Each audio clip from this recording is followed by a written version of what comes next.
The Missing Camper by Pong, Louie. Chapter 1. Signing Up. Yao Ying Ho headed toward the stairs leading to the exit of the decades-old high school. A slim figure sauntered toward him, yelling, "Yo, tough guy, where do you think you're going?" Yao Ying knew the voice and looked up to confirm that it was Gityan Chan. Yao Ying was annoyed. "Home, what's up to you, Langzite?" His deep voice boomed. "You can't go home. Today's the meeting for the camping trip." "So what? I ain't got time for camping." "What's the matter, tough guy? Afraid of camping?" Gityan was always trying to get Yao Ying's goat. Refusing to admit that Gityan was right, Yao Ying said, "I ain't afraid of nothing. I just ain't got time. I gotta work. Get out of my face." "Hey, what happened here?" Oscar Bordillo said urgently as he hurried up to the two teens, trying to fit in with the Chinese students, as usual. "Where you go?" Oscar, a recent immigrant from El Salvador, was still learning English, but also wanted to learn Cantonese, and repeated himself in his accented Chinese. "May hui bin?" Yao Ying sighed, running his long fingers through his short, yellow-streaked black hair, and thought, "Why now, Oscar?" Although he got along with Oscar, he was upset with his timing. He wanted to go home. He didn't want to deal with Gityan. "Oscar, stop trying to talk to me in Chinese. You know I'm a Juk Sing, born here. I speak English." "Yes, I know, but I want to learn Chinese. Why you no go meeting?" Oscar threw both hands in the air. "Yeah, why not?" Gityan said, poking Yao Ying in the chest, obviously trying to aggravate him. "Even little high-maintenance Oimei is going. She ain't afraid of camping. You afraid-y cat?" Yao Ying quickly grabbed Gityan's finger and twisted it as he pushed it away from his chest. Gityan yanked his hand back, shook it, and grabbed his finger. "Ow, that hurts." "Good, don't poke me again." Yao Ying started down the old, pitted stone stairs. Oscar grabbed him by the back of the arms and turned him around, pushing him back toward the meeting room. Yao Ying stiffened his broad shoulders as Oscar pushed. Taller and stronger than Oscar, Yao Ying softened his manner a little and only resisted half-heartedly. They walked past the bulletin boards mounted on the brick wall of students' work and approached Mr. Go's room. A cute, round, grinning face surrounded by black hair with brown highlights poked out from the doorway. "Yao Ying, what's with the long face? Why are you walking?" Oimei stopped mid-sentence. Yao Ying dropped the frown and replaced it with a smile. He stopped pushing back against Oscar, who then fell forward, banging his forehead against Yao Ying's back. "Ay, tu madre!" Oscar said softly as he regained his balance and rubbed his forehead under his curly brown hair with stubby fingers. Oimei giggled. "Oh, I didn't see you back there, Oscar. Are you okay?" "Oh, so the Jap really is going camping," Yao Ying said. Oimei stepped out of the room, showing her tight-fitting, low-cut, fashionable top and low-rider jeans. "Just because I like to look good doesn't make me a Jap. I don't act like one, and you shouldn't use that term anyway. It's derogatory." Yeah. Yao Ying waved her remark away. Catching a faint whiff of perfume, he continued with a pained expression. "I got to see this. I thought you didn't have time, tough guy." Gityan continued to taunt his schoolmate. Reflexively, his right hand twitched, wanting to poke Yao Ying again. But Oimei knows Japanese. She's Chinese, también, like you. Oscar looked at Yao Ying, confused. "No, Oscar, it doesn't mean Japanese," Oimei explained patiently, in her big sisterly way. "She means J, Jewish, A, American, P, princess. sticking out a finger of each letter as she brushed back her silky hair with her left hand. People use that term to mean a girl who is high maintenance, spoiled, bratty, and arrogant. I admit being a high maintenance, but I'm not the other things. Mr. Go's voice came from the inside room. If you're coming, then let's go, outdoor club. I'm going to start the meeting. I'm not going to wait for you, high maintenance, tough guy, Langzai, and Spanish pepper. Students.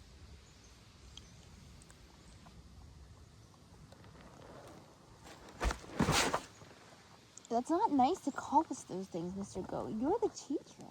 Oi, mate. Flounced into the stuffy room. They all knew that Mr. Go was just kidding by using their own names for each other.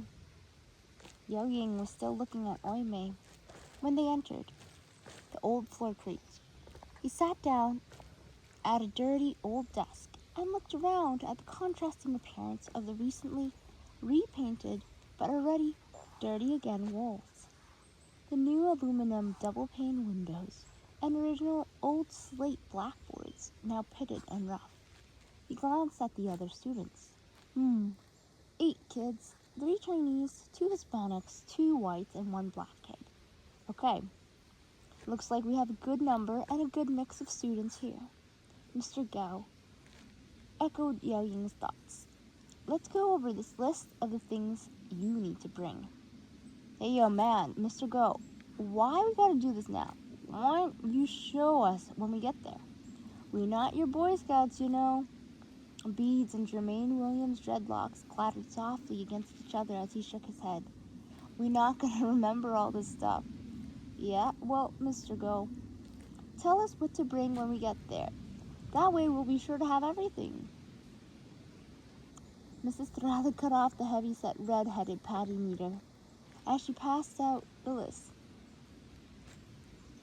That's enough now. Listen to Mr. Go, so you know what to bring and do. I need to learn this too. That's right. I'm not bringing extra stuff for everyone, especially not you 2 girls. So listen up. First off, where are we going in 2 weeks? Mr. Go said. White Mountains in New Hampshire for camping. All the students said in unison.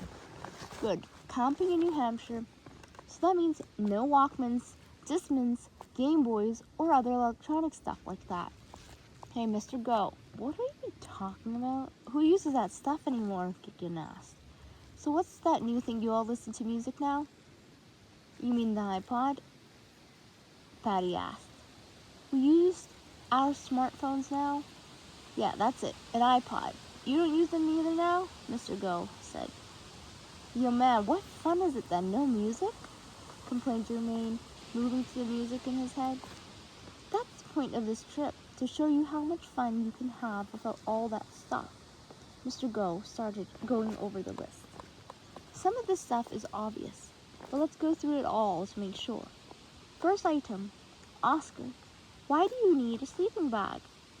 So we know cold when we sleep, Oscar replied. Okay, Yao Ying, what's the flashlight for? So we can see through Gipyan's ears from one side to the other. Yeah, and I'll shove. Alright, enough wise guys. Do you want to stay here all night? Besides, Gipyan, you deserve it. You're always irritating, Yao Ying.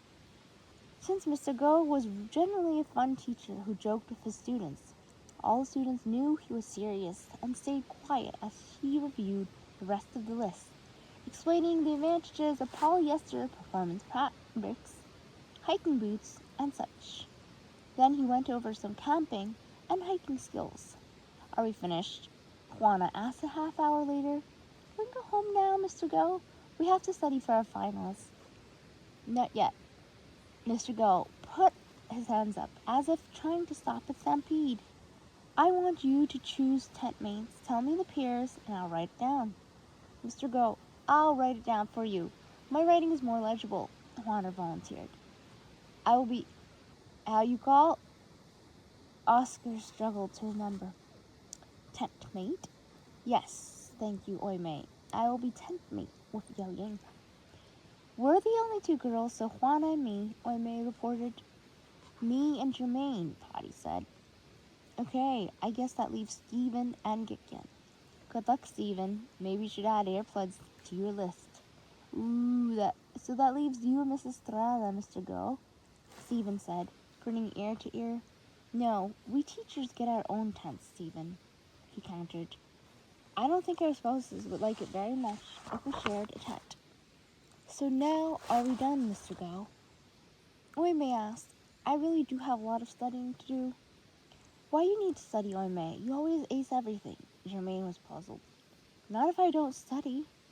We're almost done. Quickly move all the desks and chairs to the side, and I'll show you how to set up a tent. The room exploded with the sounds of desks and chairs crashing against each other while being pushed and dragged along the polyurethane hardwood floor. Mr. Go showed the students all the shock-corded tent poles and how they went together to hold up the tent. Yo, man, can we leave now? Germaine pleaded. Mr. Go sighed and gave in. Okay, remember we're meeting out front on Saturday, 2 weeks from tomorrow, 8 a.m. sharp, with all your stuff packed into a backpack or duffel bag. No suitcases. Yao Ying wanted to ask a question, but everyone was gone, so he hurried after them, but mainly after Oime. He wondered why Mr. Go didn't make them stay and try setting up a tent themselves, since he wasn't so sure he would be able to do it. He had to agree with Germaine on this point, though. Would have been made more sense to show them how to pitch a tent when they got there. He heard the sound of the desks and chairs being moved back and thought, why didn't he make us put all the desks and chairs back before he dismissed us? Dedication. To my father, Louie Chu. Baba, I got my love for writing from you. It took a while, but I finally finished this book. I'm sure it would be a better book with your guidance, but I tried to follow the example that you set, to work hard for your goals. Whenever I got stuck and considered giving up, thinking about you and how you wrote Eat a Bowl of Tea got me through it. It's been more than 5 decades, but I still miss you. Thank you.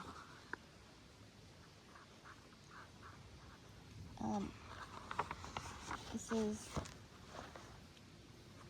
read by Nancy Huang, and we are currently in the White Mountain National Forest in New Hampshire in 2026. Back to the book. Chapter 2. Setting up camp. Yao Ying woke up with a start and groaned. He'd worked hard last night bushing tables. He'd opened his eyes and saw the salt and pepper hair on the back of Mr. Go's head. At the sight of other sleeping students, he remembered he was riding in Mr. Go's car on the way to Campton, New Hampshire, for a week of camping. He looked at Oime sleeping next to him and smiled. With nothing else to do, he looked out at the trees along the highway as they whizzed by, and his mind replayed what he had seen and heard as he'd approached the school an hour or so ago. Everyone was already in front of the school when he arrived. All right, wake up, sleepyheads, Mr. Gogo said, clapping his hands together. Where's Yao Ying? Probably chickened out, that fraidy cat. Let's go, so I can sleep in the car. Gideon had been trying to aggravate him, even though he wasn't there yet. No, here he comes, Oime had said, pointing down the street. I see the yellow streaks on his tall head. Tall? He ain't that tall. Probably about 5 feet 8. Gideon was at it again. Well, that's tall to me. Yeah, well, anyone's tall compared to you, Oime. And he's a couple of inches taller than you, too. Come on, you guys are barely awake and you're at it already. Mr. Go tried to get the groggy teens moving. Let's load up the cars so we can get going. Good afternoon, tough guy. We were ready to leave without you, Gideon said. Yeah, right, Lindsay. I could see and hear you from down the street. Get out of my face. They had loaded up the 2 minivans and started piling into the cots. Yo-Yang pushed past Gityan to get in beside Oime. Gityan, you're riding with me, Mrs. Thrara called out, before Gityan could complain. Thank you, Rocio.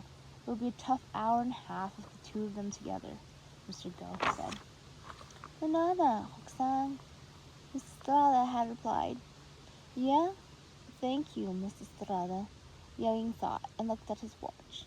It was almost 10 o'clock, and he realized that he had slept for most of the drive up to New Hampshire. Mr. Go looked in the rear view mirror as he got off I-93. Saying Oscar, dispetarse, oime. Oscar groaned and said, Mr. Go, why you tell Oime wake up in Spanish? Yeah, and you told Oscar in Chinese, Oime said. Maybe it'll help you sleepyheads wake up if you have to think a little. As Mr. Go pulled into Campton Campground, Yao Ying looked out the back window to see Mrs. Strada right behind them. They drove around the campground and found that there were a few other campers there. So what do you guys think? There's lots of sites open. Which ones do you like? We'll need 3. Let's go around again, Yao Ying suggested. I'm not a guy, Mr. Go, Oime complained. Sorry, Oime, I guess you don't count them. Mr. Go smiled at her. He started driving around again, going faster and faster, bumping along the dirt path. He chuckled as he came up behind Mrs. Strada. You're going too fast, Mr. Go. How can we see the campsites? Oime complained. He drove around again slowly and got out to look at some of the more appealing campsites. The students argued about the advantages and disadvantages of the different sites. Finally chose 3 that were close together. Mrs. Strada pulled into the entrance of one of the campsites, and Mr. Go pulled in behind her. Everyone got out, stretching and yawning. Oscar's eyes lit up. Wow, I never see the forest here in America before. I never leave Boston before. He took in the tall trees all around him and sniffed in the natural pine scent. It is beautiful. It is different in El Salvador. Where is the bathroom? There's no bathroom, Juana answered. We were camping. We used latrines. Use what? Ay, Dios mío, Oscar. Latrine. The bathroom in the woods, Juana scratched her forehead. I'm sorry, I do not know what is latrine, Oscar apologized. Actually, there is a bathroom and showers too, Mr. Go corrected her. That's why I chose this campground. Good choice, Mr. Go. I don't like those smelly latrines, Oime said, waving her hand in front of her nose. Juana took out her cell phone. What's wrong with my phone? I'm supposed to call my mother. Mr. Go chuckled. Sorry, Juana, you can't get a signal up here in the mountains. You'll have to wait until later. You can drive up to Waterville Valley. You should be able to get a signal there. Forget it. My mother can wait. She's always trying to keep track of me. I'm not a little kid.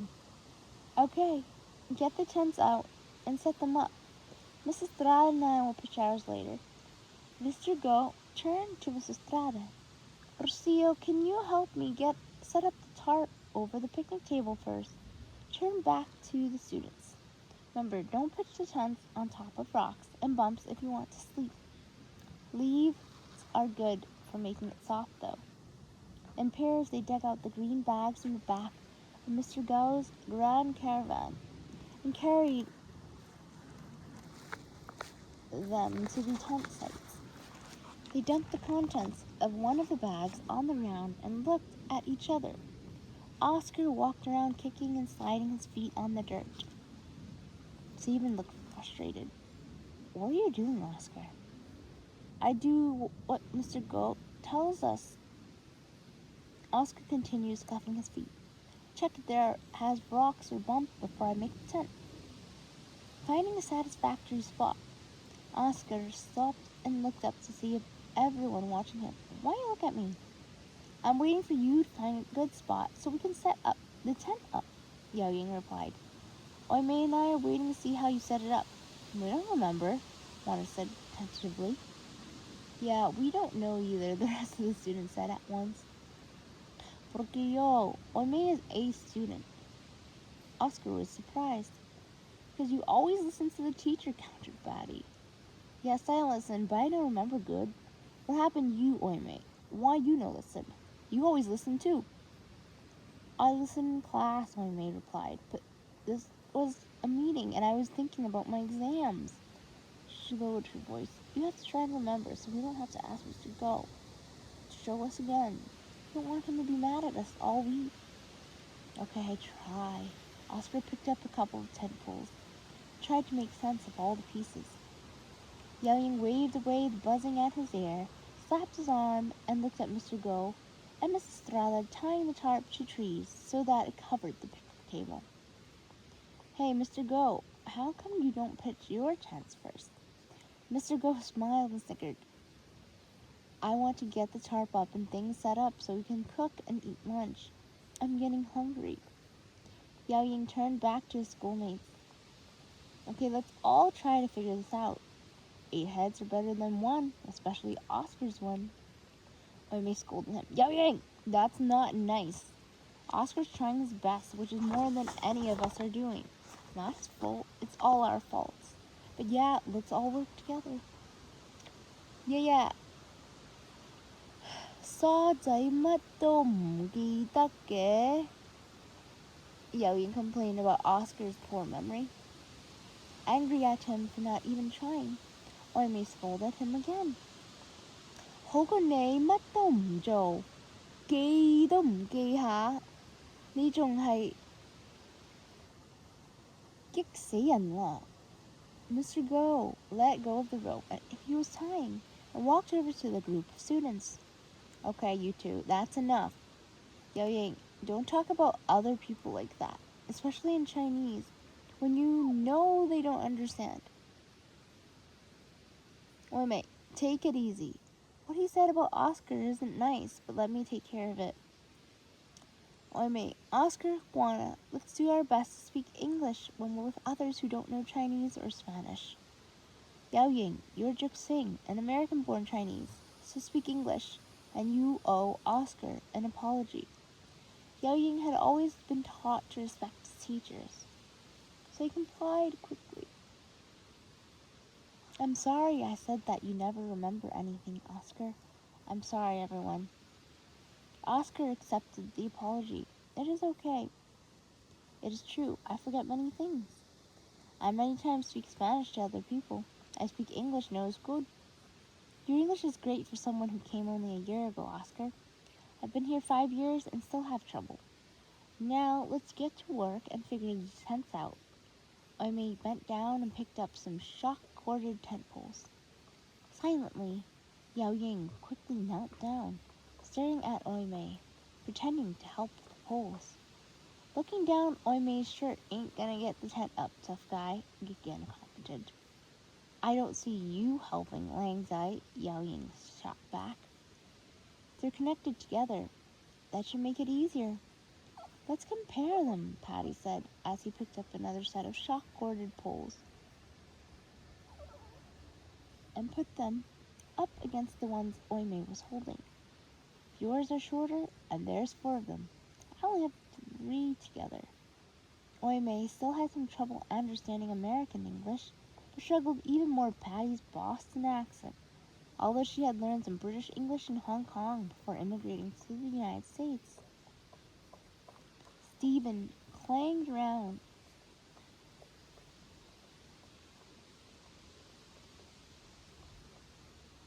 in the pile of poles.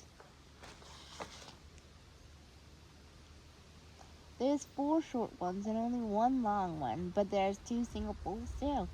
He tried different ways of putting the poles into the 2 white plastic cylinders connected to the tent. Gigan put his 2 cents in. That ain't right, tough guy. It doesn't look like the other side. Yep, this doesn't look right.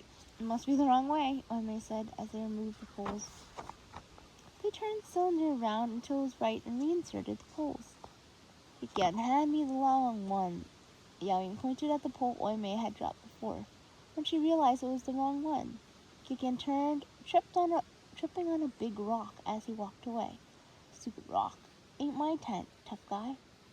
Stephen picked up the pole and handed it to Yao Ying, who stuck it into the last one's holes. Gigan, you cold man. We not helping you with your tent either, Jermaine said emphatically and looked around at the others. Gigan glared at Jermaine. So what? Don't need no help. Yao Ying and Oscar staked down the tent, figured out the rain fly, and looked around. The others had started on their own tents, and Mr. Go and Mr. Strada had not only set up the top, but had also set up the kitchen and pitched their own tents. Okay, Oscar, let's get our stuff from the cars and into the tent, Yao Ying suggested. Yes, then we help the other people. Oscar looked at the teachers. Mr. Go, why are you so fast? Mr. Go, who seemed to be in a heated discussion with Miss Strada, looked up, smiled, and continued the conversation. Mrs. Strada didn't seem to like what Mr. Go was saying. I think they're up to something, Oscar, Yang whispered. They look conniving over there. What? Conniving, sneaky, planning something secret. Why they do that? They are teachers. Never mind. Forget about it. It was noon. All the tents were finally set up, and the equipment was moved to the tents. Yo, I'm starving, Gideon complained. What's for lunch? Nothing for you, Yao Ying said quickly. Juana stepped between the two boys. Think it's hot dogs, she replied. Icao? Oscar asked in Chinese. Ver caliente, Oime said in Spanish. Can we do that, Mr. Go?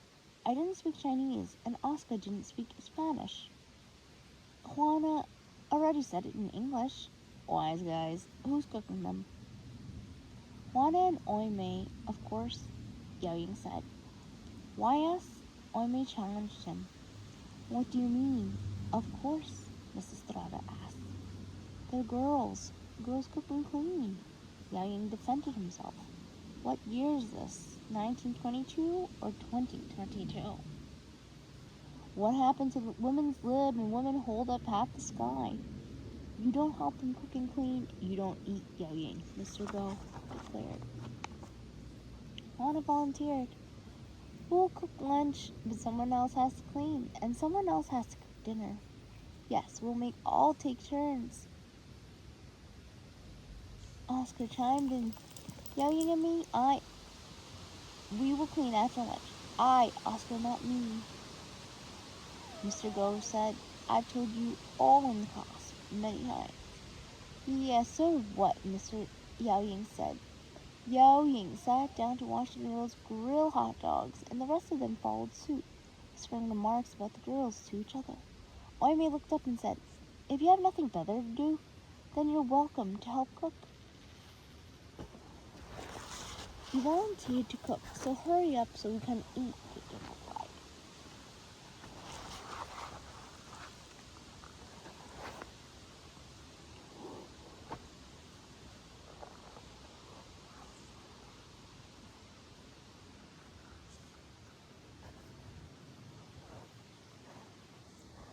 You hungry? Oime looked down, picked up a hot dog with her chopsticks, and quickly flipped it up at Gideon, saying, Here, open wide. Gideon caught the hot dog in his hand and immediately dropped it. Whoa, that's hot, man.